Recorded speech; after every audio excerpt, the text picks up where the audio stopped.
Welcome to Waterfront TV. I'm John Wimberly. And I'm Jane Nicholson. Thanks for joining us. This is our first show of the new year. Welcome 2016. We're back with a fresh new set and looking forward to this new season of the show. And we're starting the year off right. We are.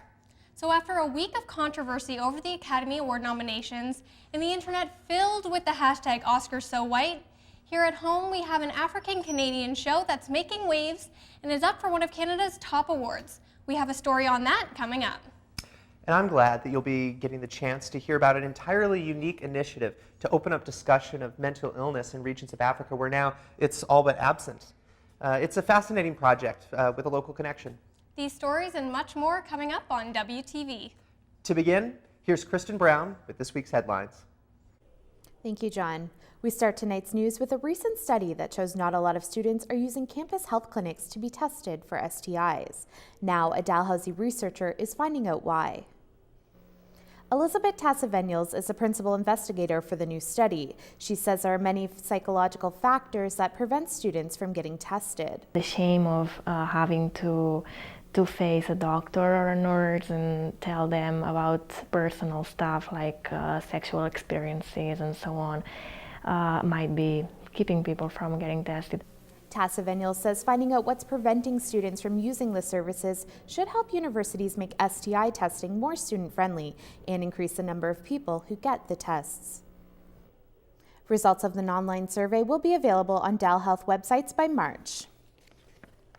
It was a full house at the Black Cultural Centre this past Saturday as community members took part in a Halifax Fire and Emergency Recruitment Info session. Executive Fire Officer Phil McNulty says the goal is to attract people from different backgrounds to better reflect the diverse communities in HRM. We're very confident that we're going to end up with the result that we're looking for, which are recruit classes that look like the community. Ali Duali is originally from Somalia. He's been a firefighter for the city for 11 years and says there are still struggles when it comes to discrimination. There's a history for this part of the country in terms of discrimination and all this, so we come from a long way and we have a long way to go, but overall this is the best formula. Applicants no longer have to have post-secondary education to apply and won't have to pay a costly application fee. A new community safe place is seeing lots of traffic in Lower Sackville. This area inside of Cape and Cowl Comics and Collectibles is where young people can go to be themselves. The area is named after Leanne Wichman, the former executive director of the Youth Project, a nonprofit organization that focuses services for the LGBTQ community. Wichman died suddenly in 2014. Jay Roy is the owner of Cape and Cowl and a longtime friend of Wichman's. Any youth are safe here. They can come in, they can drop in, especially if they're in, the LGBTQI, community. They can feel safe. They know if they drop in here, they're going to be respected. Their identities are going to be respected no matter what they are, which is something that she was all about. The area includes a kitchen, coaches, video game consoles, books, and board games. It's free to use. Roy says new events are held each week, including video game clubs, storyteller meetups, and magic tournaments. Mental health is getting a lot of media coverage these days, and more people are feeling comfortable speaking up about their own struggles. But in some African countries, it's not talked about at all. Scott Hastings tells us about a project that's working to change that.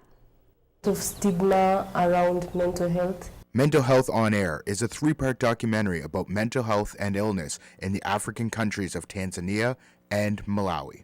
In Africa, the mental illness, we don't take it seriously. We're sitting on a time bomb. There's not much effort to address the mind. Project Use Farm Radio, a Canadian charity that uses radio as a tool for spreading information.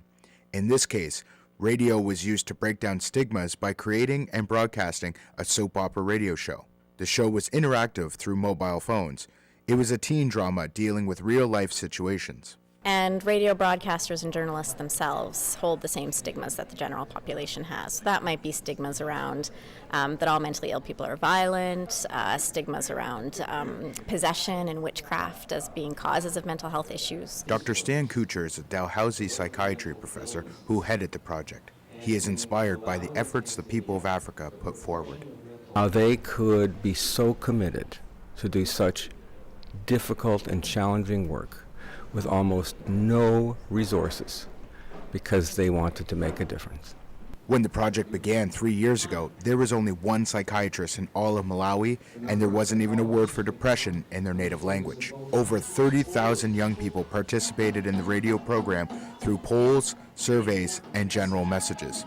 The people did an amazing job, and all we did basically was give people the tools, and they went and did what needed to be done. The program got support from major radio DJs in the area. The radio show reached over 500,000 people and had a very catchy name. Okay, so in Malawi, the name of our radio show is Nkawa J Yonsibo, and that directly translates, so that's in the local language Chichewa, and that directly translates into a depression-free life is cool. Organizers hope to provide the 3-part documentary to schools across Africa to promote mental health. The project was funded by the federal government, and next year, Kuchar hopes to expand it. Scott Hastings, WTV News, Halifax. Thank you, Scott. If you want to see the documentary, look for Mental Health on Air on YouTube. A wetland in Dartmouth could be wiped out for an industrial development, and that has some community members worried. The Eisner Cove wetland is a stretch of wilderness that goes from Shearwater to the Penhorn Woodlawn area. Bill Zebedee created this Facebook page. He says he doesn't want to see the 180-hectare forest disappear. They're going to be getting rid of a lot of the wood area around the wetland, and there's so much nature here that it's a beautiful spot just in the middle of Dartmouth. We don't want to see it disappear. The city notified residents early last week that Innova Court plans to use a piece of the wetland for a new industrial building. But Zebedee says there are other options that would protect the wetlands, like building a boardwalk to improve access. A community meeting is being held tonight at South End Baptist Church to discuss the plans. Many skaters and spectators headed to the Mara Oval in Halifax on the weekend to celebrate the halfway point to the Halifax Pride Festival. Grow up, if you want to marry a boy or you want to marry a girl, that's cool. Well, that's diversity. Bears on Ice is Halifax Pride's first event of its kind on the road to this summer's festival. Event organizers wanted to hold a more family-friendly celebration instead of an adult-only event. Karina Ferlin is the vice chair of Halifax Pride. But there are also a lot of families, there are a lot of youth and other people in the communities who don't necessarily enjoy that kind of event. We wanted to try something different that would be a lot more inclusive. Celebrating the halfway point to Pride is a tradition in the LGBTQ community. The Halifax Pride Festival is the 4th largest in Canada and will run from July 16th to 26th. That's your headlines for this week. We'll head back up to the studio with John and Jane. Thanks, Kristen. We're proud of the show we bring you every week, but that's right, beyond what you see on your screen, on video, there's a whole lot more that we do.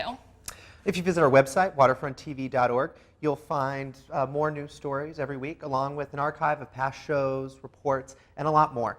This week, one of our web reporters, our friend Ed Halverson, is looking at changes to the way the CBC moderates your comments online and how that changes our national conversation. So check us out right here. Thank you, Vanna. For those stories, as well as a profile on a Halifax sledge hockey team and an inspiring young athlete who's a part of it. Check us out online and we'll be right back.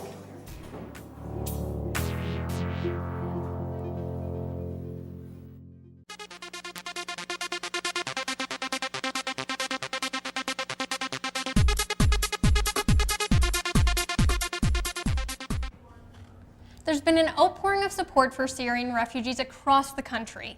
And here in Nova Scotia, more than 100 groups are sponsoring people. Our own Jake Nissen has the story of one such group in Dartmouth doing its best to bring a family to their community. There was a big crowd at St. Peter Parish last Friday. People came out for a concert in support of downtown Dartmouth for refugees, a group of local people who are working to bring a Syrian family of 6 to Dartmouth. Every time I turn around, if I've either asked people for something or even suggested something, I've never once received a negative response. Proceeds from the concert will add to the already surpassed goal of $27,000. Broadbent says there's more to the effort besides simply bringing the family here.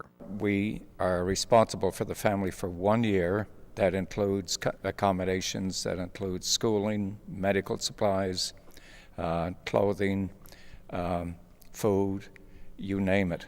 The night's musical guests, George Herbert and Bob Lambert, kept the evening filled with music and laughter.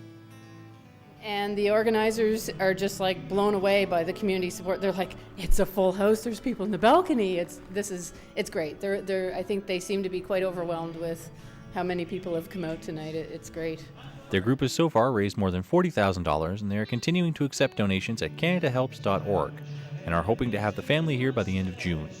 Jake Nissen, WTV News, Dartmouth. It's been really inspiring to see so many folks orienting themselves toward helping others. Only good can come of that, I'd say. But I digress. What do we have next, Jane? Well, staff at the province's largest newspaper have been on strike since Saturday. We wanted to find out more about the Chronicle Herald strike and what people on the picket line are saying. That's right. Our reporter, Marilyn Sexton, is here to tell us more. Marilyn? Thanks, John.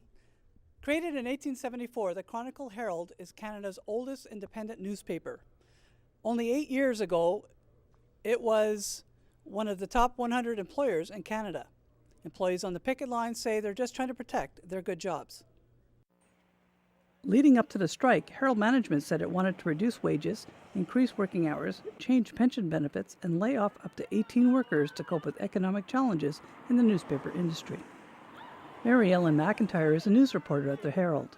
She says if wages are cut, she'll have to move away. Now that I'm living here in Halifax, I love it and like to stay, but a reduction in salary would mean I couldn't. Gordy Sutherland is a web editor. He says he's still hopeful a deal can be reached. We've certainly successfully worked out contracts in the past, and like any contract, you don't always get everything you want, but both sides may be hurt a little bit, but at the end of the day, you come out of it as a team. I believe it has a reputation for fairness and balance. But it has that reputation because of the quality of the people that work for it. The Chronicle Herald, and we've always been proud. Who wouldn't be proud to say they work for the Chronicle Herald? I asked for a comment from the Herald management, and I was told there would be no comment while negotiations with the union are taking place. John? Thanks, Marilyn. Lots of people here are watching the lead up to the U.S. election, including dual citizens like myself, both American and Canadian. The Republican candidates for president are getting most of the airtime, thanks to Donald Trump's seemingly endless controversial remarks.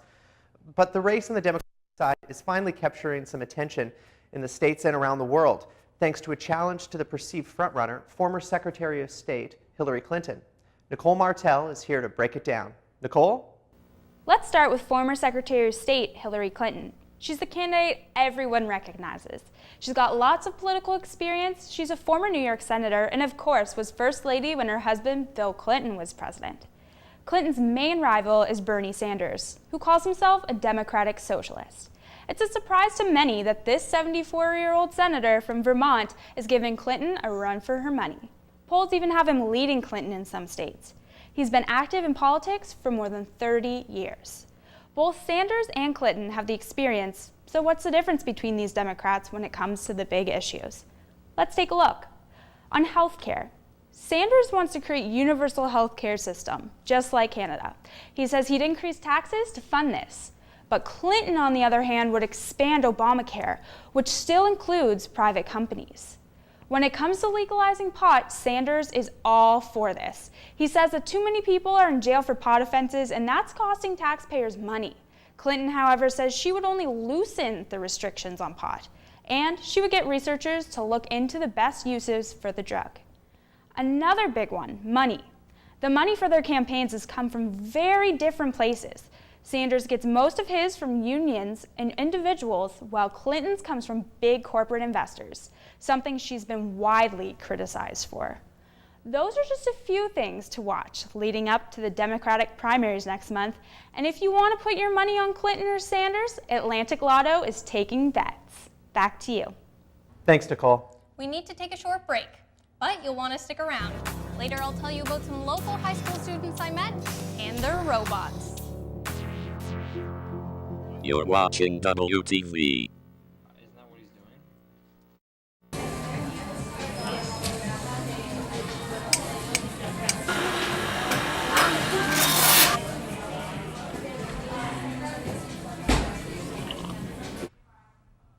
The Canadian Screen Award nominations are out. and a Halifax-based TV show is on the list. This week on Your City, Your Stories, we spoke to Kate McDonald, one of the stars of CBC's Studio Black.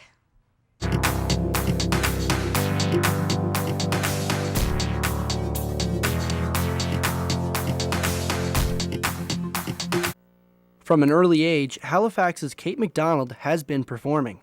From the beginning, since I could talk. Since I've opened my mouth, I've been performing and forcing people to watch me and look at me and pay attention. Last year, Studio Black director Corey Bowles reached out to her about a new role. Corey sent me a Facebook message, Corey Bowles, and was like, can you send me a couple videos of you doing some monologues? I was like, yeah, anything for you. And then I didn't really hear back. He asked me to do them again, so I did. And then he kind of told me what the project was about. The production was Studio Black, an all-black cast ensemble that tells old stories collected from rural and urban black communities in 1920s Nova Scotia. McDonald plays several different roles in the series and says the show is a dream job. It's a time of my life. Everyone is so talented and brings so much to the table that I feel privileged just to walk into that space. And to work for CBC is a dream. Last week, the show was nominated for Best TV Movie or Limited Series at the Canadian Screen Awards. McDonald says that this is a big deal for African Canadians. I think that there have been some opportunities to show the capabilities of Black youth, and I think that this is a huge project. We're an entirely Black cast. The directors are all Black. It's gigantic. McDonald's girlfriend, Emma Paulson, says that McDonald's work on a show that showcases African Nova Scotian history and culture is even more important than any future awards. That was cool that I knew this chick that was on TV and that she was handling such incredible topics that needed to be brought to television, I guess, and it was just really cool to see a local doing those things. McDonald says that while acting is her focus, she hopes to branch into other areas as well. Mentor, other people in the same avenue. That would be really cool. Working with youth and helping them be creative and finding their creative voice is also something that's so cool. Studio Black has just been picked up by CBC for a second season. It airs this summer, and the Canadian Screen Awards will be held on March 13th. Well, until then, let's check out what's going on in local entertainment. The Savor Food and Wine Festival is kicking off right about now.